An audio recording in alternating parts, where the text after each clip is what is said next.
I am going to read out to you from Psalm 86 and verse 15.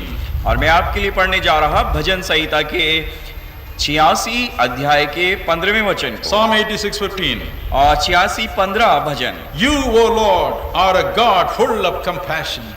प्रभु तू दयालु और अनुग्रहकारी ईश्वर है। You, O God, are full of compassion. और तू पूरा अनुग्रह से भरा हुआ है। First night we thought about forgiveness from God. और पहले दिन हमने परमेश्वर की तरफ से उस क्षमा को देखा। Yesterday physical healing from God. और कल हमने देखा कि शारीरिक चंगाई परमेश्वर कैसे देता है। Tonight before we go to prayer we have to meditate upon God's compassion. और इससे पहले कि आज हम अपने घरों की तरफ जाए, हम परमेश्वर के दयालुपन और तरस को देखेंगे। I never believed in God before I came to Jesus Christ. इससे पहले कि मैं यीशु मसीह के पास आ जाऊं, मैं किसी परमेश्वर पे विश्वास नहीं करता था। But when I read the Holy Scriptures after coming to Jesus Christ, और यीशु मसीह के पास आने के बाद इसके पवित्र शास्त्र को जब मैंने पढ़ना शुरू किया, the most important thing that attracted my attention was the compassion of God. और जो सबसे मुख्य बात थी जिसने मुझे प्रभु यीशु मसीह की तरफ आकर्षित किया, वो परमेश्वर का तरस था। Faith is a mighty force. और विश्वास तो है एक बड़े सामर्थ का But बात faith है, doesn't work all the time. लेकिन विश्वास हमेशा काम नहीं करता। When you are sick and down in the spirit, और जब आप बीमार पड़ जाते हैं और आत्मिक रूप से अपने मन के अंदर पस्त हो you जाते हैं, cannot expect your faith to work. तो उस वक्त आप अपने विश्वास से काम ज्यादा नहीं ले पा But the Bible सकते। says लेकिन बाइबल कहती the है, compassion of God will never pass away. और वो है परमेश्वर का तरस कभी भी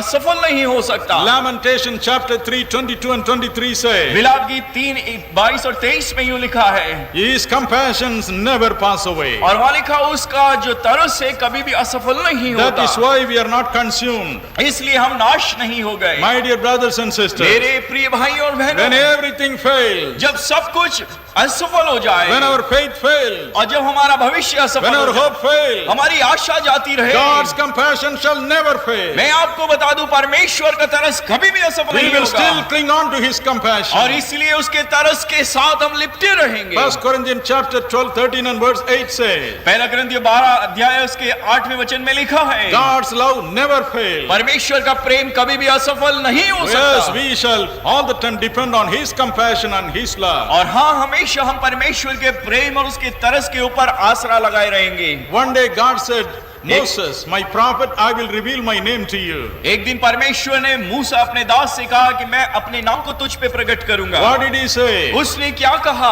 Exodus chapter 34, 6 and 7. और निर्गमन की पुस्तक उसके 34वें अध्याय के 6 और 7वें वचन में यूं लिखा है, He said, Moses, उसने ये कहा, मूसा, my name is that I am a God of compassion. और उसने कहा मेरा नाम ये है कि मैं वो परमेश्वर हूं जो दयालु और तरस से भरा हूं। The same thing is repeated again and again in the Holy Scriptures. और इस पवित्र वचन के अंदर हम देखते हैं बार बार ये वचन आता चला गया। Nehemiah chapter 9 and verse 17. और नहमिया 9वां अध्याय उसके 17वें वचन में लिखा है, Jonah 4 and verse 2. और योना 4:2 में लिखा है, Joel chapter 2 and verse 13. और योएल की 2 के 13वें वचन में लिखा है, Psalm 86:15. और भजन संहिता 86:15 जो अभी Psalm इसमें है, 103:8. 103:8 में भजन में लिखा है, Psalm 111:4. और 111 के 4थे वचन में लिखा है, Psalm 116:5. और 116 के 5वें वचन में भजन में लिखा है, Psalm 145 verse 8. 145 के 8वें वचन में भजन में लिखा है। In all these verses you read, और इन सारे वचनों में आप एक ही चीज पढ़ते हैं, God is a God of compassion. परमेश्वर जो है तरस का परमेश्वर है, And this great God came down into this world. और वो महान परमेश्वर इस पृथ्वी पे आ गया, He came in the form of a man. और वो एक मनुष्य रूप धारण करके He was आया, named as Jesus. और उसका नाम यीशु था। The Bible says, बाइबल ये बताती the है, greatest mystery is God coming down in the form of a visible man. और सबसे बड़े भेद की बात यह है कि परमेश्वर स्वयं एक मनुष्य का रूप धारण करके आ गया। Matthew 1:23. और मत्ती 1:23 में लिखा है, 1 Timothy 3 and verse 16. पहला तीमुथियुस 3:16 में लिखा है, Colossians 1 and verse 15 कुलोसियों 1:15 में लिखा है, and 16. और उसके 16वें वचन में Hebrews chapter 1 and verse 3. इब्रानियों 1:3 में लिखा है। On all these verses you find, इन सब जगह आप पढ़ेंगे तो पाएंगे this great God came down in the form form of a man. वो ये महान परमेश्वर मनुष्य के रूप में आ गया And he was called the Son of God. और उसका नाम कहलाया परमेश्वर का पुत्र। And Jesus, the Son of God, said और यीशु जो परमेश्वर का पुत्र है, उसने यूं कहा in John 14 and verse 9, यूहन्ना 14:9 में लिखा है, He that hath seen me hath seen the invisible God. जिसने मुझको देखा उसने उस परमेश्वर को देखा है। And we find the same compassion in the life of Jesus Christ. और उस यीशु मसीह के जीवन में भी परमेश्वर के उसी तरस को हम देखते हैं। Matthew 9:36 says, मत्ती 9 बाब के 36वें वचन में लिखा है 14:14, और उसके 14:14 में लिखा है 15:32, और 15 बाब के 32 आयत में इसी किताब में 20:34, और 20:34 में लिखा है Mark 1:41, और मरकुस 1:41 में लिखा है Mark 6:34, और मरकुस 6:34 में लिखा है Luke 7:13, और लूका 7:13 में लिखा है John 11:35. और यूहन्ना 11:35 में लिखा All है। these verses say, ये सारी आयतें एक ही बात बोलती हैं। before doing any miracle, Jesus Christ was moved with compassion. इससे पहले कि यीशु मसीह कोई चमत्कार करे, यीशु मसीह तरस से भर गया। That is our hope today. और आज हमारी भी आशा इसी बात पे है। Now when Jesus Christ left this world, और जब यीशु मसीह इस पृथ्वी को छोड़ के वापस गए, He called His disciples उसने अपने चेलों को अपने पास बुला लिया and He said, now I am going away, और उसने कहा मैं तो चला जाऊंगा, but I want you to do what I do. लेकिन मैं चाहता हूँ कि जो मैं करता था वो तुम लोग भी करो। I want you to do greater things than what I do. और मैं ये चाहता हूँ जो कुछ मैंने किया उससे बढ़ के तुम करो। Therefore, what did He give them? और इसलिए उसने क्या दिया उनको? A spirit of compassion. उसने एक आत्मा दी जो तरस से भरी हुई आत्मा थी। Romans chapter 5 and verse 5 says, Romeo 5:5 में लिखा है, as He sent the Holy Spirit into them, और जब उसने अपने पवित्र आत्मा को उनमें भेजा, the Holy Spirit, the Spirit of God brought into them the same compassion which Jesus had. और परमेश्वर का आत्मा जो पवित्र आत्मा जो उनके जीवन में आया, वो उस जीवन के साथ उनके अंदर तरस वही लेके आया। Paul was the greatest of the apostles. और सारे प्रेरितों में पौलुस उनमें सबसे महान था। God used him in a special way to bring miracles and healings to the people. और परमेश्वर ने पौलुस को इस तरह से इस्तेमाल किया खास तरीके से कि लोगों के बीच में चमत्कार हुए, बड़ी बड़ी चंगाई के काम हुए। What did Paul say? पौलुस क्या कहता है? In 2 Corinthians chapter 5 and verse 14. और दूसरे कोरिन्थियों 5:14 में लिखा है, पौलुस यूं कहता है, Paul said, पौलुस ने कहा, the love of Christ is constraining me. उसने कहा परमेश्वर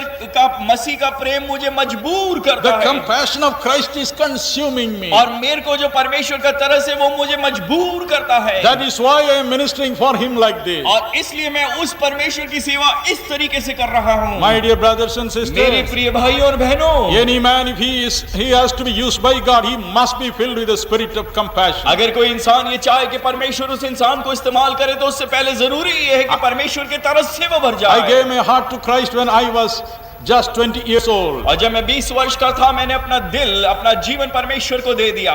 I was going to commit suicide. और उससे पहले मैं आत्महत्या करने जा रहा था। I was going to kill myself by throwing my body before the oncoming express train. और मैं चाहता था कि अपने जीवन का नाश कर लूं, आती हुई रेलगाड़ी के सामने, उस पटरी के सामने लेट के कट जाऊं। No peace, कोई शांति नहीं no थी, job. कोई नौकरी नहीं Oh, I थी। was broken hearted. मेरा दिल बिल्कुल टूट चुका था। It was that time someone told me about Jesus. और उसी वक्त किसी ने प्रभु यीशु मसीह के बारे में मुझसे बोल दिया। I gave my heart to him. मैंने अपना दिल उसको दे दिया। I read the Holy Scriptures. उसके पवित्र वचन को मैंने पढ़ा।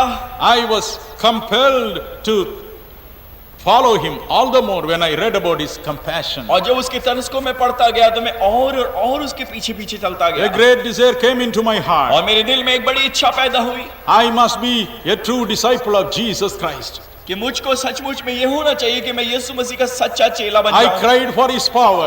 उसकी सामर्थ के लिए मैं पुकार उठा। I cried for his anointing. उसके अभिषेक के लिए मैं रोने लगा। I was working in the State Bank of India और that मैं time. भारतीय स्टेट बैंक में काम करता था। 28 years I served the State Bank. और मैं 28 वर्ष तक उसका मुलाजिम Along with था। that only I was crying to God. और उसी के साथ साथ मैं परमेश्वर से विनती भी करता था। On the 10th October 1962, और 10 अक्टूबर 1962 मुझे याद है, when I came back from a heavy office work, और मेरे ऑफिस के बड़े काम से थक के जब मैं लौटा, as I knelt down with my parents and some visitors in the night for prayer, और जब रात को मेरे माँ बाप के साथ और मेरे कुछ मेहमान आए थे उनके संग घुटने टेक के प्रार्थना के लिए बैठा, the whole room was filled with God's presence. वो सारा कमरा परमेश्वर की उपस्थिति से भर गया। I saw a great light coming into that room. और उस कमरे के अंदर मैंने एक बड़ी रोशनी को आते हुए देखा। I saw a wonderful personality standing before me. और मैंने देखा एक अद्भुत व्यक्ति सामने मेरे यूं खड़ा था। And he said, I am Jesus. और उसने कहा मैं यीशु हूँ। Because you sought me diligently, I have come personally to bless you. और तूने